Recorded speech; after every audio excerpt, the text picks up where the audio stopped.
to the Free Kick Podcast. My name is Todd, and are you guys ready for the first, or the second, official podcast episode as I start this journey covering the Philadelphia Union for the 2020 season going forward?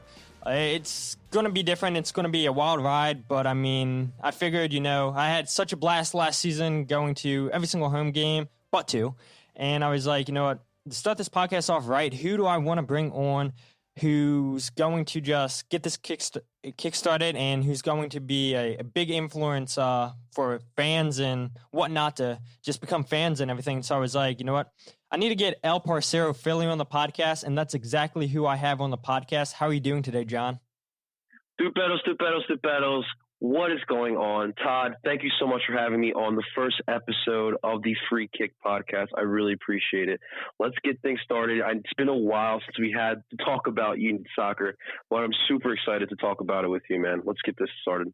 Yeah, no problem at all. I mean, I'm super excited as well. And the first thing I'm going to ask you is, how did you come up with the name Parcero Philly? I remember seeing you at the stadium with your sombrero on, and I was like, you know what, how do I find this guy? So, I mean, I started following people that were fans of the Union on Twitter, and then sure enough, I started seeing your posts and everything. I was like, this is the guy. I need to get him on the podcast. And well, here you are. So can you tell us how you got the name?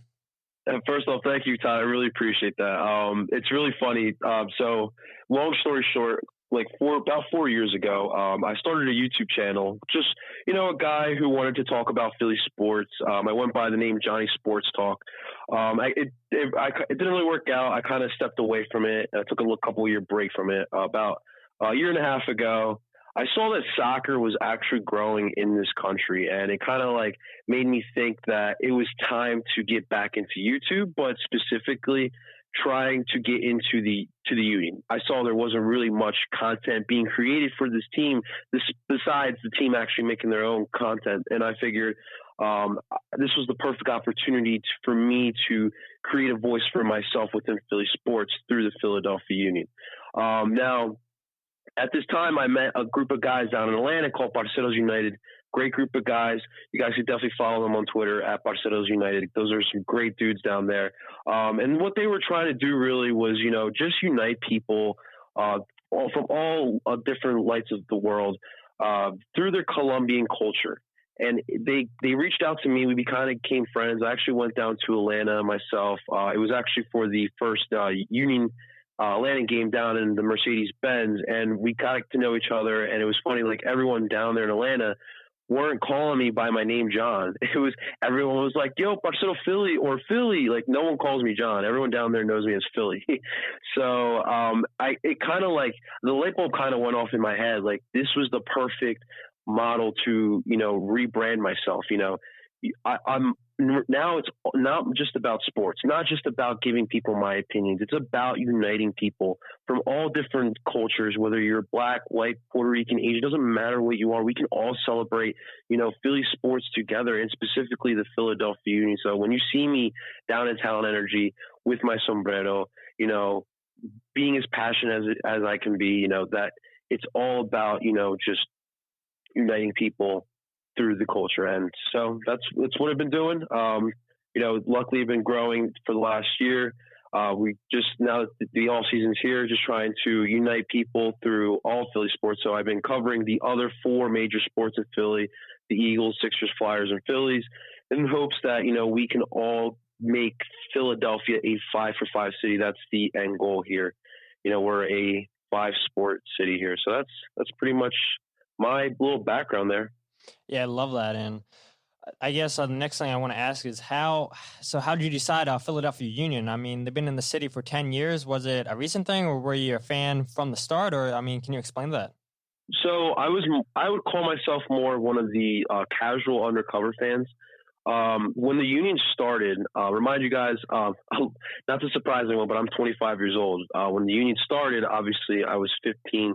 I grew up in a household that was a little more stricter. So TV was not allowed during the weekdays.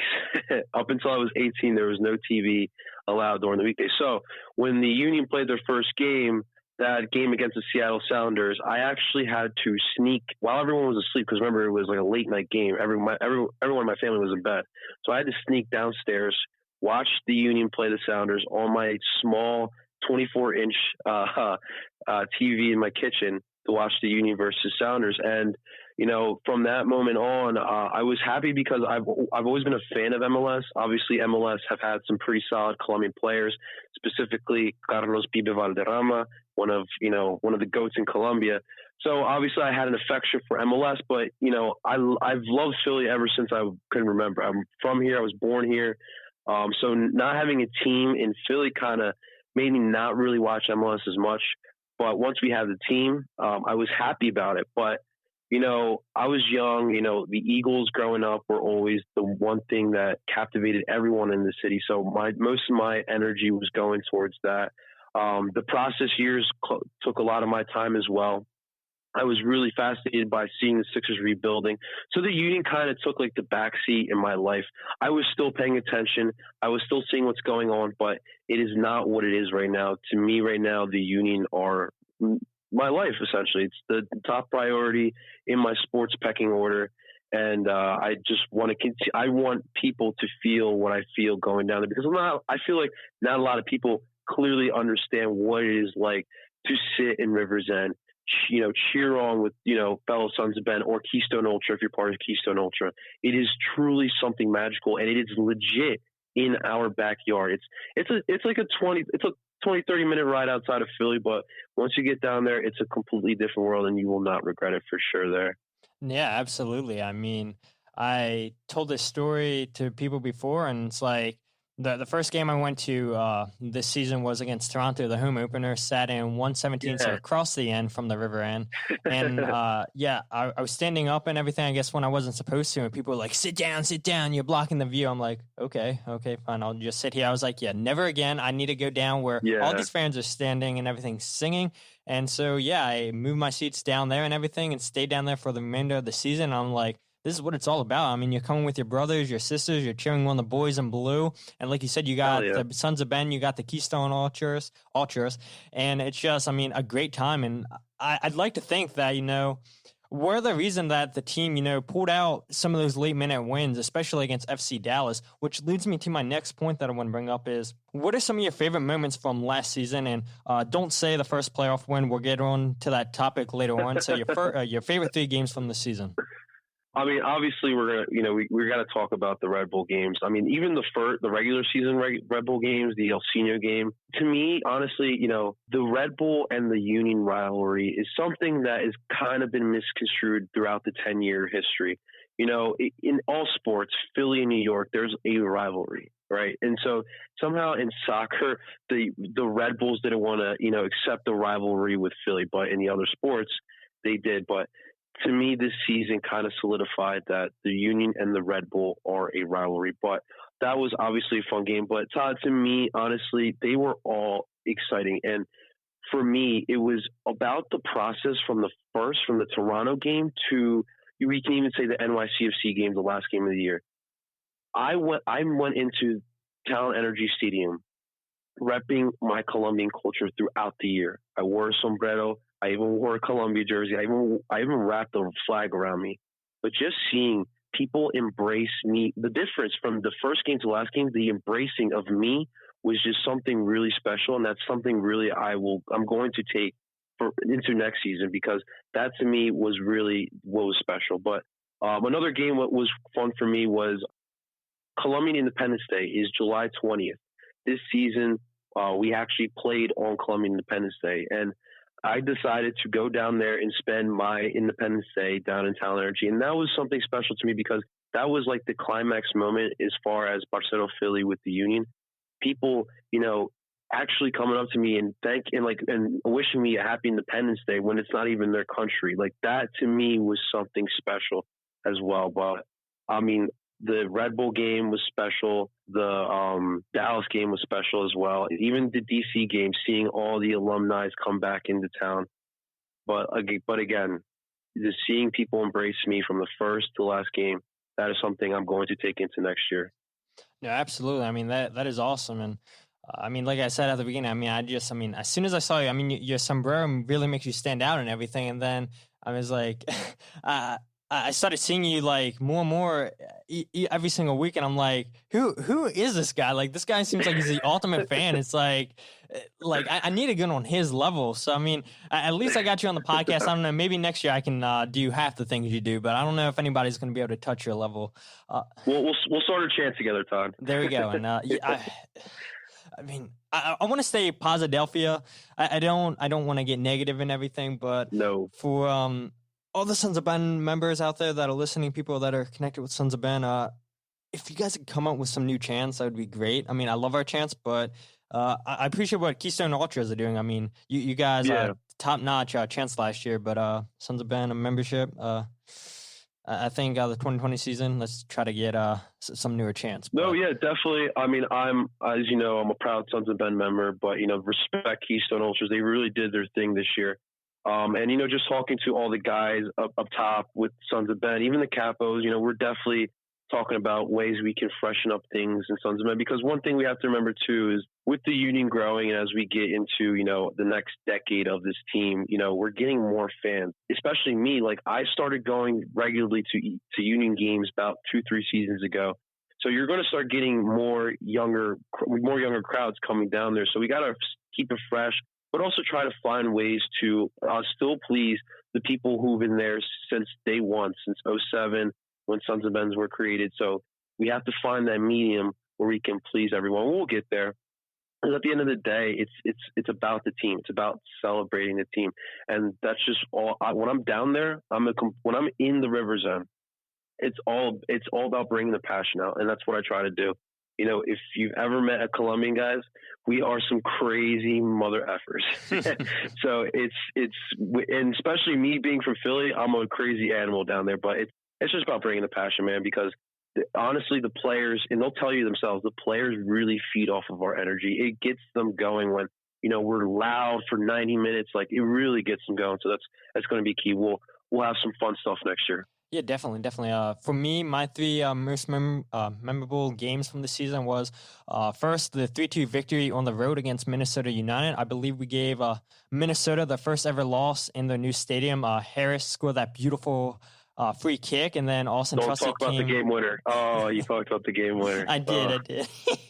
We'll talk about that in a minute. That was definitely a promising moment for me. I was like, man, I mean, we're going into Allianz Arena, and we gave Minnesota the first loss. It's like Minnesota had a good team last season, and a lot of people, it seems like in MLS, any team that goes on the road is guaranteed a loss, and if you're lucky, you'll get a draw. But it seems like more times than not, the home teams are always winning those games. So for us to go in there and win that game 3-2, I mean, that was just a moment where I was like, okay, this team could be something special. And it's crazy because they just opened the stadium this season. And to make a 5-for-5 reference, we still own Minnesota and Philly. But go ahead. I mean, give your thoughts on that Auston Trusty game winner, because you didn't want me to bring it up. I brought it up, so. Well, no. I just was saying because obviously, we'll talk about off-season moves. But yeah, absolutely. Yeah, absolutely. That was the reason why. But no, that was definitely like that. That was a great Auston Trusty moment, and just seeing him hit that nice goal coming up from the back line to tap that bad boy in. That was definitely top 5 up there for the moments of the Union season this year. Absolutely. And then I'll touch on a moment. You said it was the 3-2 comeback victory against New York Red Bulls. I mean, who's going to forget about that game? I mean, that was El Senior's night. I was hoping he would have got the hat trick, but I mean, to still score a brace and to lead the comeback starting in the 60th minute. I mean, come on now. It doesn't get any better than that. And that was, I think, my first game that I brought my sister with. I can't remember. And I mean, ever since that game, she started coming out to all the games too. And so, I mean, that was an outstanding game. And then the last game for me was the 1-1 draw against LAFC at home.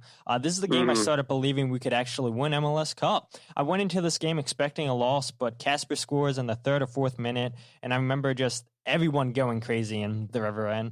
I knew the Union had to start fast, and I didn't expect them to score a goal that fast. And they did a really good job taking out Carlos Vela out of the game. Yeah. I know he scored a goal, but I mean, for the most part, he was quiet on the night, and we honestly had our chances to win that game. But I mean, that game right there was like, wow. In September, I was like, MLS Cup's coming up. We could go on a serious run and potentially win this whole thing. We gained their respect too. We faced the Supporters Shield leader at the time, and we gave them everything they could handle. It was definitely a hard fought point. But Todd, how about the game before that? Atlanta got me teary-eyed, honestly. That was a game for us that, it was time to gain some serious respect in the Eastern Conference. In Atlanta, we all know that they have been, the cream of the crop of MLS the last 2 seasons. And, for us to come back and win, seeing how electric Talent Energy was, like, I really got emotional in that game. Because, we've been through a lot, in Chester. And that was definitely one of the moments that made me realize, like, this franchise is going to turn around. That was definitely a fun game. Can't believe I forgot to mention that one. Yeah, you're right. I did have that on my list and everything, but then I was like, let me not put this one here and everything. And I replaced it with a Minnesota game because I was thinking back. I was like, wow, we gave them their first loss and everything. So, that's pretty memorable. But another game I want to give an honorable mention to is that DC United game at home.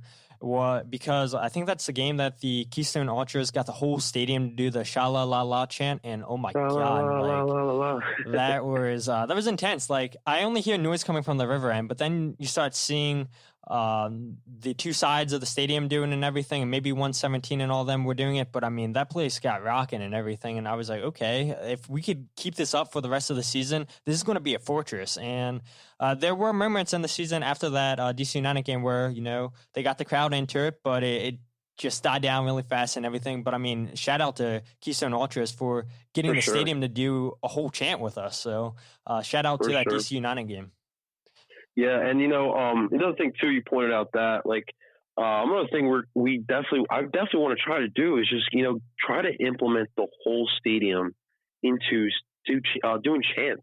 If you go overseas, and you would know better, if you go overseas, the whole stadium, it's not just a supporters section. The whole stadium is singing these songs. And when the whole stadium is singing these songs, especially down in Chester, it's going to be roaring down there. So that would be definitely something nice if we can try to get a chant down for the whole stadium. It's kind of tough in Talent Energy.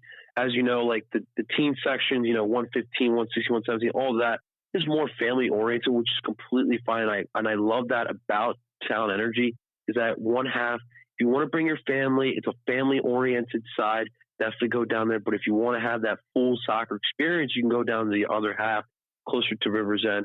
So that's definitely a bright spot. But I want to get, the whole stadium on board with a nice friendly chant that we can get our boys behind, So that's definitely something we got to try to look forward to with everyone, Sons of Ben, Union fans, and Keystone.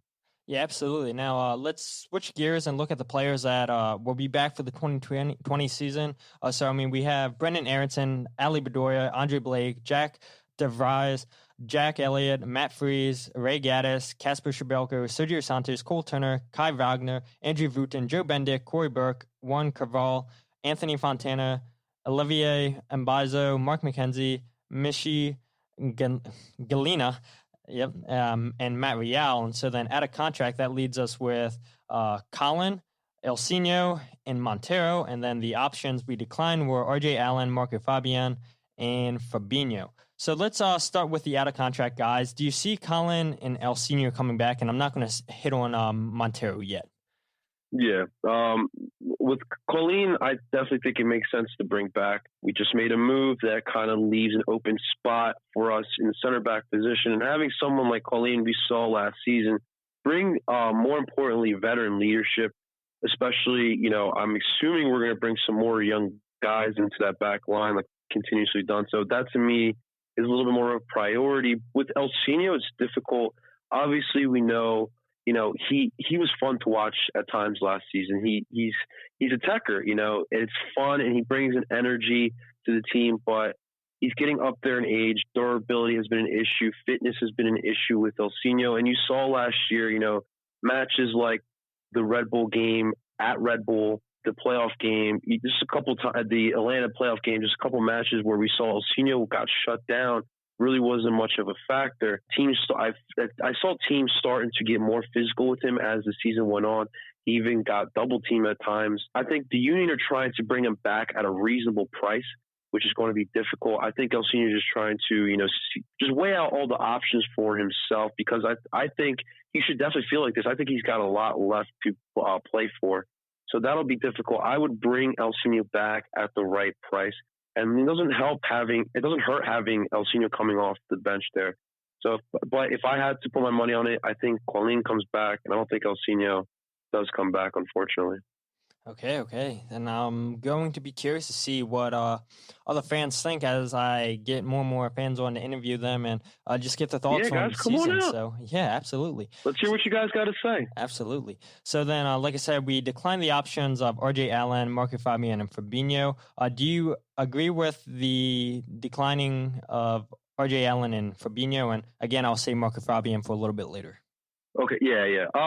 With RJ Allen and Fabinho, it makes sense, honestly. RJ didn't even see the field last season. He showed us something in training, but didn't have enough to get on the field. So, I mean, it doesn't hurt to get rid of him. Hopefully find a better option. And Fabinho, man, what a guy, first off. That is a great human being right there. I just think that it is time for him to start transitioning to the next part of his life. He's been doing a lot of work with Bethlehem Steel, working closely with the young guys in development. So I think for Fabinho, I think he's going to start transitioning more to that side of the soccer world. So it definitely makes sense to decline both those options. But we definitely need to find some fullback depth. We'll talk about that in a second. We absolutely will. So then we traded away Fafa Picault to FC Dallas for $375,000. Now, Fafa was out of contract. What are your thoughts on this? Yeah, you're about to make me cry here, Todd. Fafa was the man. You know, first off, just as the player and the person, like I live here in Philadelphia, and I'm in Center City, Philadelphia quite a bit, and just seeing Fafa just walk around here and just seeing him like as a normal citizen was just really cool to see. You don't really see, you know, many of the other athletes in the four major sports just walk around Philadelphia all casually, but he really embraced Philadelphia as a home. That to me is something special. Obviously, the Salsa Choque celebrations after the goals was something special. And I hope that we can get someone to recreate that. Maybe I can do some of that. I know little salsa moves here and there, but as the player, Fafa, obviously the speed kills. We're going to be missing that.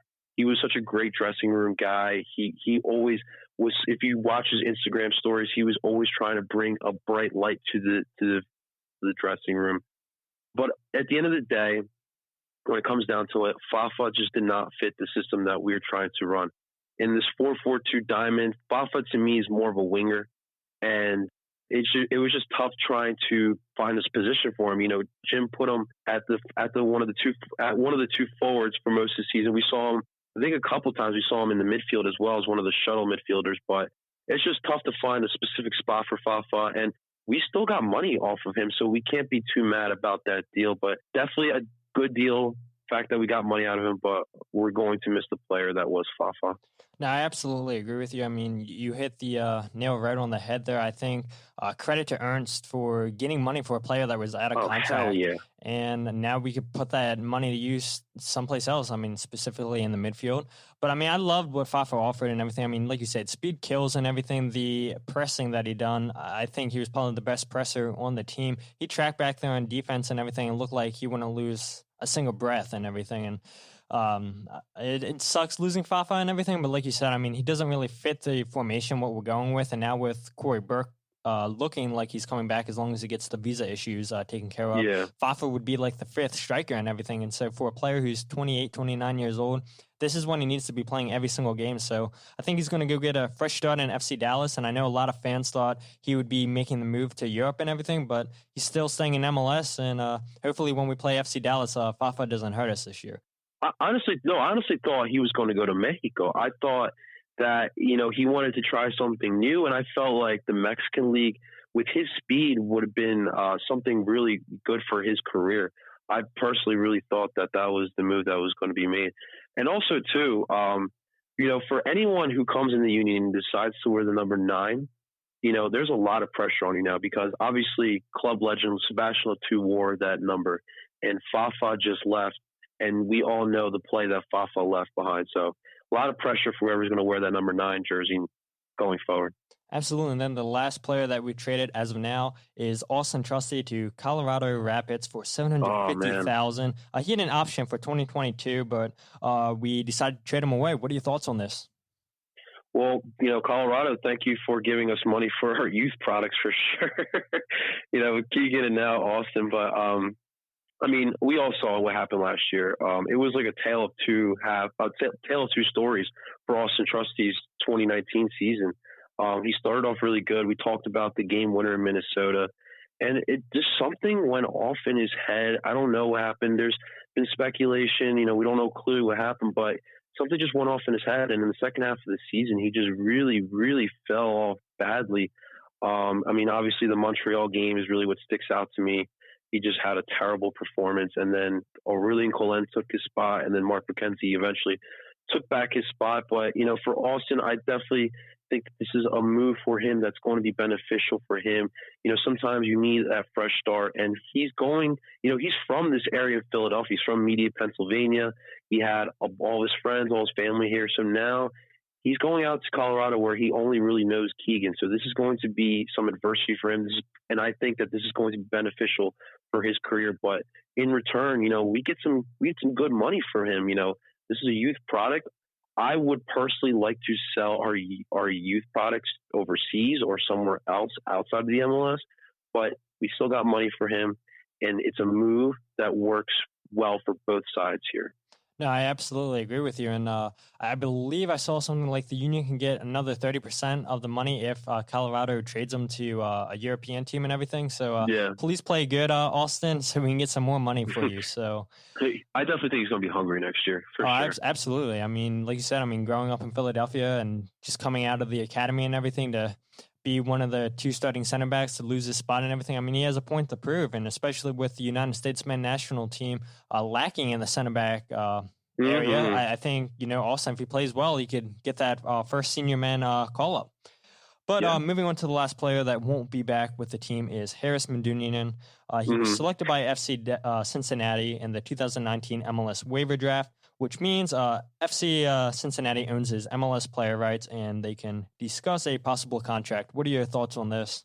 Well, I definitely think that they're going to keep him. Haris, we all talk about his defensive liabilities, and we clearly saw it. But more importantly, Haris is a veteran guy. He's done this for a long time. He's in his 30s now. He knows a thing or two about this game. FC Cincinnati need players like him. They need to establish a culture. We saw them twice, and they just look like a mess on and off the field. I feel like they just rushed into the MLS. They just figured that they would, all that USL success would transfer over to the MLS, but this is a new ball game. So getting a player like Haris is definitely going to help them out. Obviously, on the field, we know Harris's vision, his intelligence on the field, his long ball passing is really underrated in this league. So I think that, again, just like what we talked about with Auston and Colorado, I think this is a move that's going to work well for both sides here. And, best of luck to Haris. I really hope that, he can help out Cincinnati whatsoever, because he did a lot for us. And Jim will continue telling you that Haris is one of his favorite players that he ever coached. So best of luck to Haris for sure. Yeah, definitely. You and I, we have a lot of the same thoughts and everything, so I'm not going to go ahead and repeat everything that you're saying, but I do think Haris is one of the best passers of the ball in MLS. And for a guy who's going to be 35 next season, I think it makes sense not to re-sign him because, we got to get younger and everything. And like you said, defensively, he's a liability and everything, but, let's put that money someplace else and everything and see if we can get in a younger player and somebody that we could build around for years to come and everything. And no, I know there's some fans out there that say, oh, Jamiro is going to be that guy. Jamiro is not a number 6, nor is he a number 10, in my opinion. He is perfect out there in the number 8. But, that brings me up to 4 players that I want to discuss with you. I will start off with the guy I just mentioned, Jamiro Monteiro. Do you think he'll be back next season? Wow, Todd, this is tough. I don't think he comes back, honestly. It's first off, Jamiro had an outstanding season. He definitely caught a lot of people's attention, not just here in the MLS, but he took a pay cut to come here. He's going to command quite a bit of dough, and I just don't think that the Union are going to be able to, give him that money that he's going to want. But, being able, his versatility, he could play all 4 positions in the midfield realistically.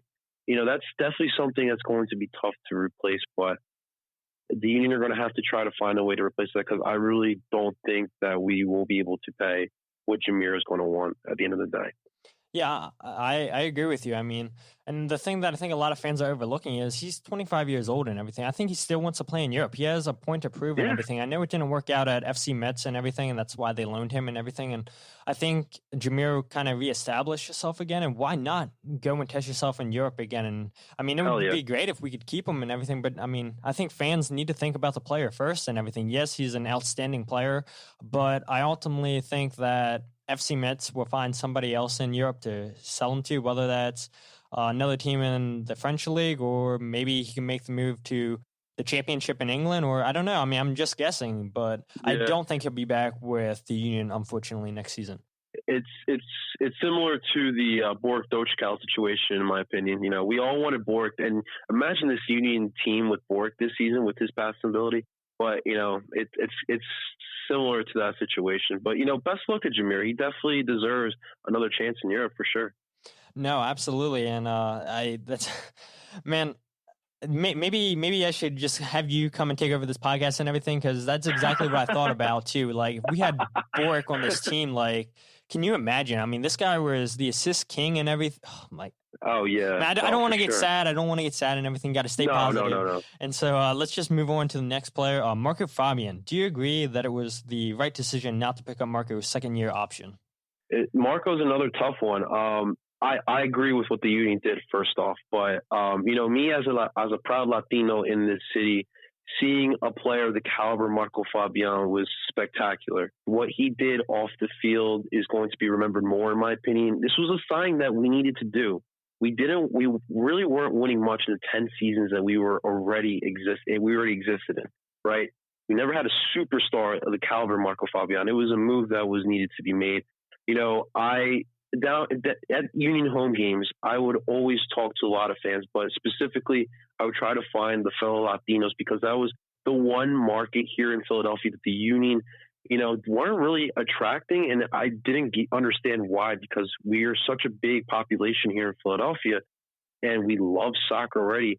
And for you guys not to try to attract to us really didn't make sense. But Marco was definitely helped out with that aspect. And just talking to, you know, fellow Mexicanos in this area who came down to games, you know, they were just upset he really wasn't on the field. But, you know, you can't control injuries. And unfortunately, Marco has a history with injuries. He didn't really play much this season, you know, but when he was on the field, he definitely had some sort of an impact. We'll talk about his lasting image that we will all remember in a minute. But Marco also just did not fit what we needed from the number 10 role. We were looking more of the Bork Dochkow like we were talking about. Marco Fabian is more of a guy who likes to create for himself. We saw him try to take those long shots throughout the season. That's the type of number 10 that Marco is. So, you know, best of luck to Marco. I'm hearing he's going back to Mexico. Chivas seem like they really want to bring him back home. It doesn't make sense, in my opinion, for them to do that. But, you know, sometimes, you know, club legends make sense financially.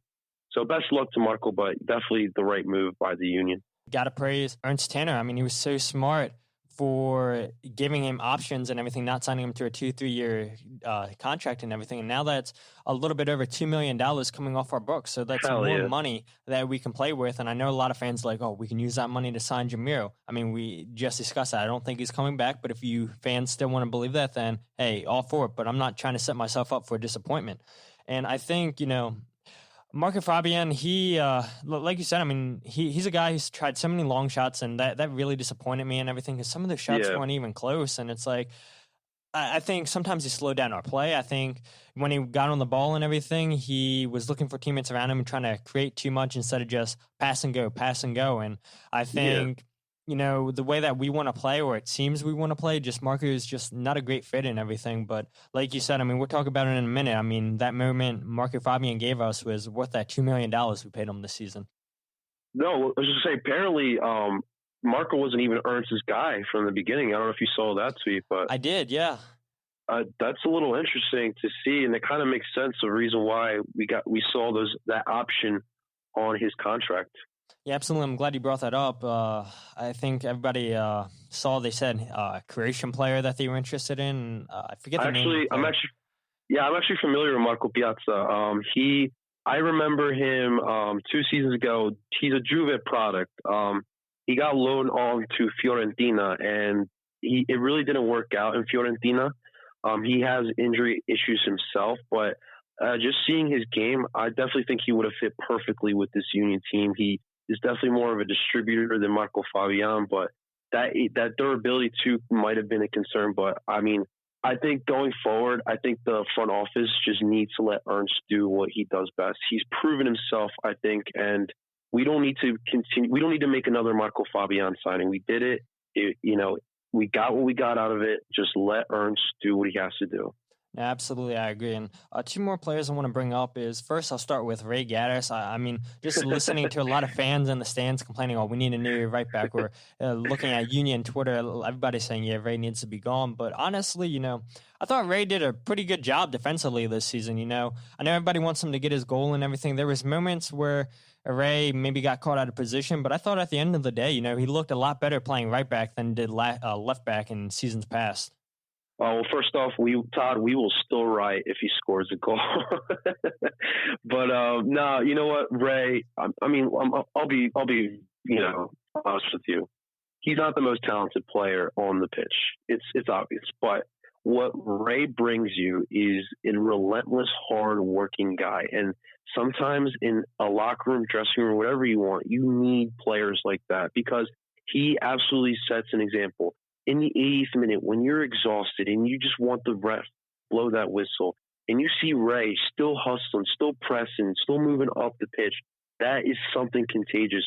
So that, definitely a mentality like Ray Gaddis is something we need. But of course, Ray's not going to be here forever. We need to find a replacement for him, sooner rather than later. We thought it would be Olivier Bazio, but it looked like it didn't work out. But I definitely want the Union to try to start finding a replacement for him. But Ray gives you what he gives you. He's not the strongest right back in MLS, but like I said, you need players with mentalities like Ray Gaddis. No, I absolutely agree. And the last player I want to bring up is Andre Blake. Now, this is going to be a season for Andre Blake to forget. And I think, honestly, the time to sell Andre Blake was the year prior to the 2019 season or even the 2017 season. So, I mean, if you try to sell Andre Blake now, I don't think you're going to get much for him. And, I don't want Andre Blake to be back because I think, he's probably past it and everything. I want to see Matt Freese get a chance in goal.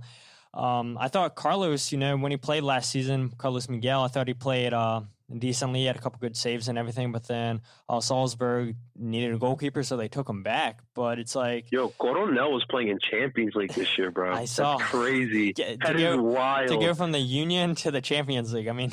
Yes, that is crazy. But good for him, for sure. Yeah, absolutely. I mean, I'm sure he did not expect that to happen at all. So, like you said, good to Carlos because... I mean, I don't think there's been a player that's played from the Union to go into Champions League, so that's pretty awesome. Not that I can remember. No, yeah, with Andre, like you said, it was a disappointing season for sure. And I definitely thought he was going to have a big year.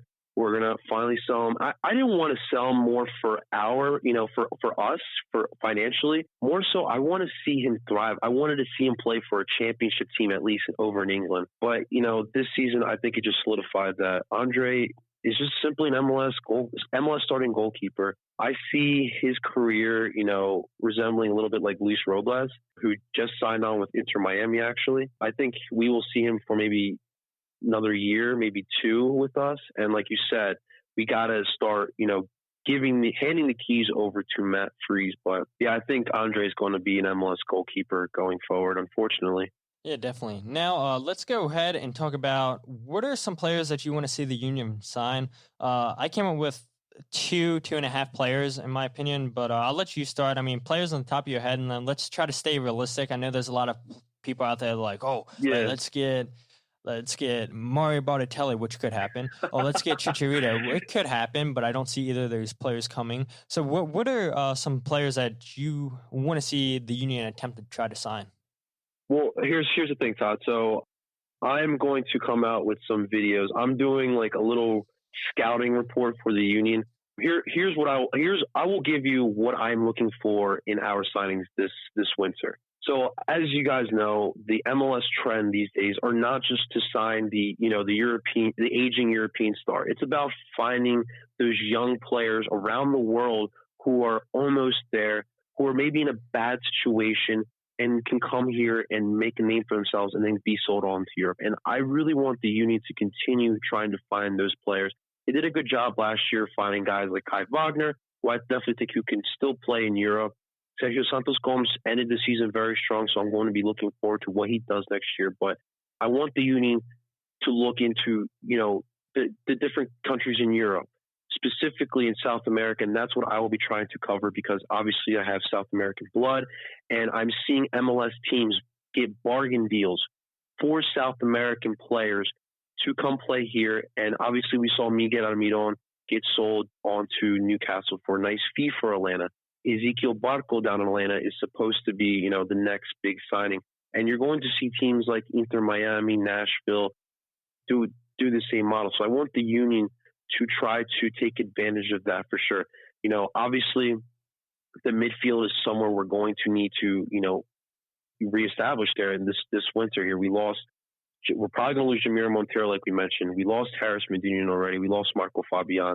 And what I noticed in that playoff loss against Atlanta, Todd, was Atlanta was much more faster than we were, specifically in the midfield. And I want us to be able to match that speed with Atlanta, with teams like Atlanta, quite frankly. So I'm looking for a number 6 to replace Harris. I'm looking for a versatile midfielder who can play that left shuttle midfielder and who can also back up Brandon Aronson or who can possibly switch off and on with Brandon Aronson. And do we need another striker is the question here as well. Obviously we have Sergio Santos Gomes. We have Kasper Schmeichel. We have Andrew Ruben still needs to prove himself. Corey Burke should be back next year. But, would it help to have another really young striker up there? And obviously we need depth at the center back position. Are we going to go into the youth academy? I'm not sure what we have as far as center backs in the youth academy. And we also need to find a replacement for Ray Gaddis. Again, is that in our youth academy or do we need to look outside for that as well? So those are positions that I'm going to be looking for. Everyone stay tuned for what I'm coming out because I'm going to be putting out players the type of players we need to be looking at as far as the Union this winter. Absolutely. I agree.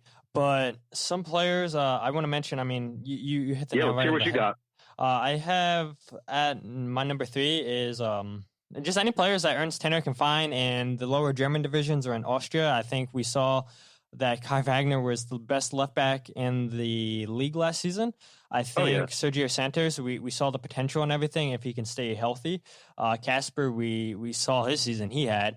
And whatever player that Ernst can find in German or Austria or wherever, I'm going to trust him because I know a lot of fans are getting on the Andrew Wooten signing, but it's been rare that we've seen a player come in halfway through the season and adjust to MLS right away. So I'm not going to judge the Andrew Wooten signing yet and everything. I think he has the potential to be a decent MLS striker and everything because, Ernst hasn't really proved us wrong yet, and I don't see why he would.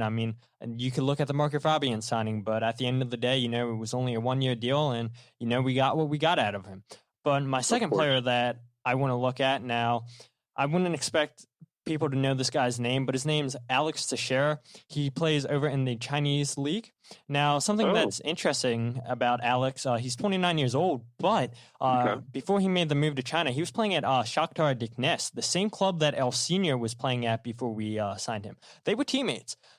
They're having a good Champions League run right now. They are. So I don't know if Alex and El Senior were friends while they were both teammates at Shakhtar, but I wouldn't mind, if El Senior talked to him and be like, hey, if you want to leave China, come to Philadelphia. It's a great city to play soccer in, and you're going to love the fans. Now, Alex, his main position's a number 10. He can play as a striker, or he can play either on the left or the right wing. He scored 68 goals for Shakhtar before he made the move to China, and now in his time in China, he scored 47 goals in 98 appearances. I know the Chinese Super League's not that great of a league, But, just still, I mean, to score a goal in soccer, that's pretty hard to do and everything. So, that is one player that I would love to see the Union attempt to go after and everything. And his market value is around 90 million according to Transfer Market. So that's definitely out of the Union's price range. If you look at David Accam, because he was the Union's highest signing at $1.2 million. So to go from 1.2 million to 19 million, it probably won't happen. But Alex is also out of contract come next December. So, maybe you can get him cheaper than that. So I wouldn't mind seeing him. But my number one player I want to see here. So if you don't know, I'm an England fan, Manchester United fan, but I know this guy didn't play for Manchester United. Adam Lallana for Liverpool. He's a free agent after the end of the season with Liverpool. I know Liverpool have an option to extend him, but I don't see Liverpool taking out that option. This is a guy who I think could be a great study for Brendan Aronson. He plays in the number 10 role. His pressing is just out of this world and everything, and if you can get him on a free, just like we did Marco Fabian, it wouldn't be bad. He's making $5 million for Liverpool this season, so I'd expect that to come down probably between the 3 to 4 million mark if he did make the move to MLS. Now, I do remember in October, MLS, the website, they came up with a rumor saying that, Adam Lallana can make a move to MLS this upcoming season. I don't believe anything that MLS people say on the website. I think, it's the off season, so you got to come up with bogus things. But I do think Adam Lallana could potentially come to MLS, and I could see him coming to Philadelphia Union.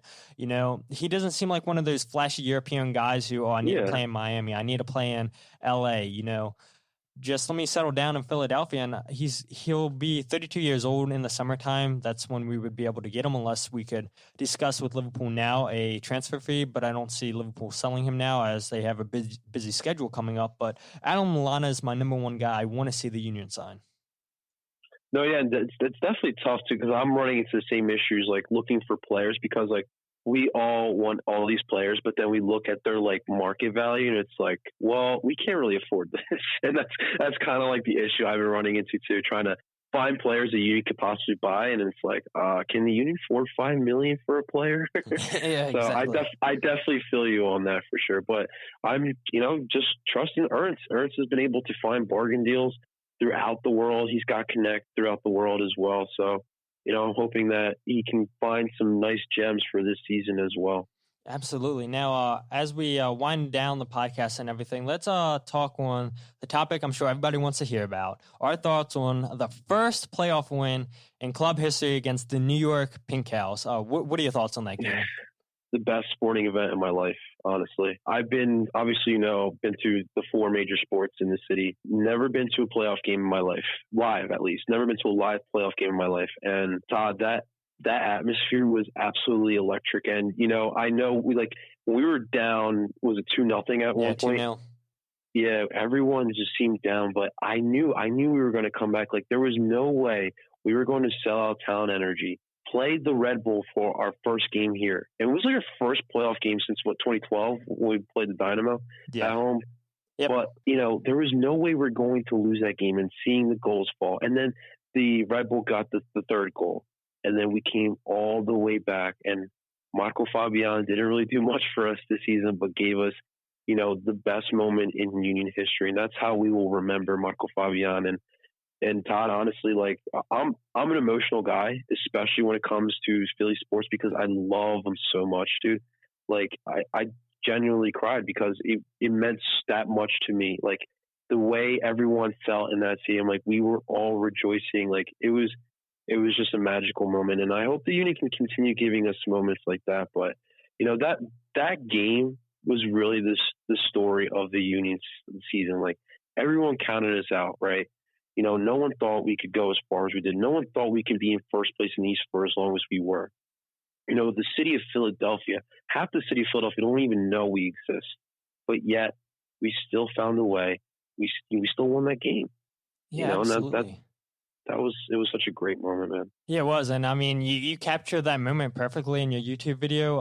Yeah. Once Marco Fabian scored that goal, I mean, I was the same way. I mean, I was hugging so many strangers that I didn't even talk to at all in the game. I mean, I felt like I've known them for a lifetime and everything. I mean, we were just, I mean, that the River End rejoiced and just erupted as soon as that ball went in. I mean, I still think Marco was crossing, but it doesn't matter at the end of the day. That ball found the back of the net, and man, I mean, I still get chills just thinking about that moment, and I'll occasionally go back and watch the video and everything because I mean, I love reliving that moment. I mean, to go to this game, it was a crazy rainy day and everything. I was like, you know, oh my God, I only have my raincoat. Let me go and try to find some more rain gear and everything. So I was like, you know, let me put on the blue shirts they were giving away for the playoffs and everything. And while I'm wearing my rain gear, I was like, once I went down 2-0, I was like, please don't tell me that we all came out here and we're about to get blown out and everything. But then Ali Bedoya, I mean, he stepped up so many times this season, gets us 2-1. And then right before halftime, I mean, I see fans going to the concessions and everything, and they scored to make it 3-1, right? The last kick of the game. And I'm like, Jesus, man, like, this, I mean, we got the momentum coming back in this game. Like, this cannot be happening. We worked so hard to come back in this game, and now we just blew that goal that Ali scored for us. And so to see Jack Elliott come out in the 52nd minute to score that goal, and then you have Fafa Picault, the smallest man on the field, it seems like, to rise up there for a header. Marco Fabian, I mean, these are just magical moments, and I'm so happy I was part of history, and that's something nobody can take away from either one of us. We were there. We can say, I saw the Philadelphia Union beat our rivals, New York Red Bulls, in the first ever playoff win. I was there. I conquered the rain, and it was just a magical day. So I will be telling our grandkids this story for sure. Absolutely. I mean, and I want more of that. Oh, absolutely. And I definitely think we will. For me, honestly, I don't want to get down here, but they honestly played like this, like legit, the season was on the line. Like there was no tomorrow. Like it was now and then. They put it all on the line. And I think, they put so much energy into that game that I think that transferred over into the next game, our season ender in Atlanta. They worked really hard in that Atlanta game. They did everything they could, but I think that they were so tired from that New York game. And remember, it was a 3-day layover for the next game. Yeah, that was such a short amount of time to prepare for the defending MLS champ. So, I mean, I was not mad that they lost. I obviously was a little upset, season was over, but I was not that mad that we lost to Atlanta because they put everything into both those games. Yeah. So, I mean, definitely, I've talked about it already. I want the MLS to try to find a way to fix that problem because you cannot expect a team to play a playoff game and then 4 days later play another playoff win or go home playoff game. Definitely, that's something the MLS have to fix next season. Yeah, I know you do see that over in England where you play your league and then you play the League Cup or the FA Cup. But, I mean, those teams have depth and everything. And where MLS, I mean, you kind of have what you have and everything. I mean, the drop-off from your starting 11 to the pieces you have in your bench, it's a pretty big drop-off where you look at teams over in England where they don't have that big of a drop-off sometimes. So I do agree with you there. And I was upset that they lost to Atlanta. We had our chances and everything, but to get our first playoff win, I mean, at home, it was a great feeling. So I have 2 questions for you before we end this podcast. The 2019 season, that's the standard now, in my opinion. You finish in the top 3 of the Eastern Conference. You host a playoff game. You win a playoff game. That has to be the standard going forward. But if I told you right now, if the 2020 season was going to end with us hosting a playoff game, we win that playoff game, but we get knocked out of the next round, would you take that? Ooh, that's a really good question. You know what, Todd? Honestly, I think that comes down to what kind of team Ernst constructs here going forward. And it also depends on what goes on around the other MLS teams. Like, Atlanta could restock and be even better than they once were. So if we were to win the first round and lose to a team like a stacked Atlanta team, I wouldn't be as mad. But of course, this going into the 2019 season, the goal for me, for the team, was to win that first playoff game. Check. We got that done. This season, let's take that next step. Let's win 2 playoff games. Let's try to make a run, maybe go into MLS Cup. But you have to set these standards every year. You have to make that standard a little higher. Let's win 2 playoff games. Let's try to make a run here. Well, yeah, it definitely, I'm going to be looking forward to what this team is going to look like going into 2020. And that will determine more of my opinion on what happens next season. But, yeah, you got to win 2 playoff games for sure. Absolutely, absolutely. But I just want to see consistency with this team. I mean, just build off of your success. Don't take 2 steps backwards, 1 step forward. I mean, just build on what you did last season because nobody expected it. And I believe if Ernest gets the right players in here, the sky's the limit with this team. And honestly, I think that we will because everyone likes to clown on Ernie Stewart, but Ernie actually laid a foundation of structure for this club.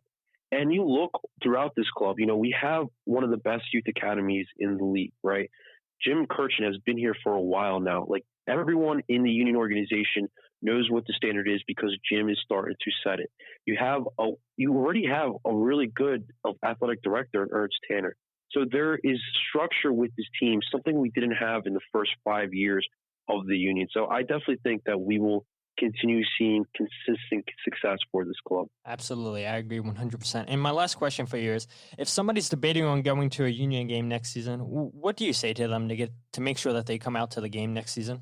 I honestly deal with this all the time. First thing I like to figure out is, are they from Philadelphia? Do you live in the city? Do you love Philadelphia sports? And if those are the answers, then why the hell not come down to the Union? I know people like to throw the whole travel thing. It's in Chester, this and that, but it's not that bad. It's a 20, 30-minute ride outside. You go down there, it is so worth the drive because it is a different atmosphere. It's such a relaxed atmosphere. And I've been to all the other 4 sports tailgating experience. It doesn't compare to the Union. I guarantee you, it does not compare to the Union. It's so much more relaxed down there. Everyone is more open. Like I walk around and people are like saying hi, yelling dude. You don't get that at Philly's Eagles tailgate. So it's soccer, yes, but it is as Philly as they come. And when I tell Philadelphia fans about the Union, soccer legit was catered for Philadelphia fans. Like soccer fans are some of the most passionate people in this world. Philly fans are some of the most passionate people in this country. So it literally makes sense. I will try to get some discount cards from Sons of Ben again. But usually what I do, last season I had some discount cards that Sons of Ben were giving out to try to get people out. I like to hand them those things. It's a discounted ticket. You get free food and beer before the game at the Sons of Ben tailgate. Come out, see what it is. Then make a judgment and let me know how you feel. But most of the times, Todd, people come out for the first time and they enjoy it. Like they like the atmosphere and it's just a fun experience. So just try it out. Just give it a try. Yeah, exactly. And especially if you're living in Philadelphia, if you're living anywhere close to the stadium, you're not going out, you're debating. I drive an hour away from Maryland to get to Chester and everything. So, I mean, you guys... That's dedication, man. You guys sure as hell can make that drive out there being a lot closer than what I am. And we're so welcoming too. Like we get fans like yourself who come from outside, but we also get, European fans. Like I see all the time people wearing Bayern Munich gear, Manchester United, whatever European team you root for, whatever country you root for. We welcome all that. It's fine. There's nothing wrong with liking a European team, but during the summertime, your American club is sitting right here in your backyard. And that's the important part there. Absolutely. And that's, kind of the whole reason why I started this podcast. You have a team right in the backyard and it's like, why not support them? It's like people like you, people like me, people that I'm going to have on this podcast come on and everything. It's we want to see this team succeed. We want to see people come out and everything. Don't debate it, just do it. Like if you keep debating, you're never going to do it. But why don't you let everybody... It is cheap tickets, I know. I mean, when I looked at the tickets comparing to DC United to Philadelphia Union, I was like, dude, how you can you... look twice. Yeah, exactly. But why don't you let people know where they can find you on social media? Of course, guys, definitely check me out on all social medias. I am quite a bit of a character. But on Twitter, guys, you can find me at El Parcero Philly. L is spelled E-L. Parcero, P-A-R-C-E-R-O, Philly. And you can find me on Instagram as well at L_Parcero_Philly. And you can also find me on my YouTube channel. We're doing a lot of Philly sports content right now, but we are not forgetting about our number one love, the Philadelphia Union. And that is still El Parcero Philly on YouTube as well. So catch me, guys. love interacting with new fans or old fans. It's all about the people for sure. Absolutely. And if you guys aren't following myself and the podcast on social media, you can follow us on Twitter, Facebook, and Instagram at Free Kick Pod. We just got approved on iTunes, so you can find the podcast at The Free Kick. You can find the podcast on Spotify and Google Play Music by The Free Kick. And I'm hoping to get approved on some more sites so you guys can find us and have no excuse. Dupetos, make sure you follow this podcast for sure. Todd is going to be doing big things this year for sure. So make sure you hop on at the right time. Yeah, absolutely. And I look forward to seeing so many fans, meeting so many fans for the first time at the stadium, and just getting more and more people on this podcast. Because, this 2020 season is going to be a blast, just like this episode with you, El Parcero, was a blast hearing. I appreciate it, Todd. Thank you. Yeah, no problem, man. You're always welcome on the podcast. And like I said, just if you're a fan, reach out to me. I give you all the social media stuff. Reach out to me and I will get you on the podcast because this is what it's all about. And with that said, my name is Todd and this is the Free Kick Podcast.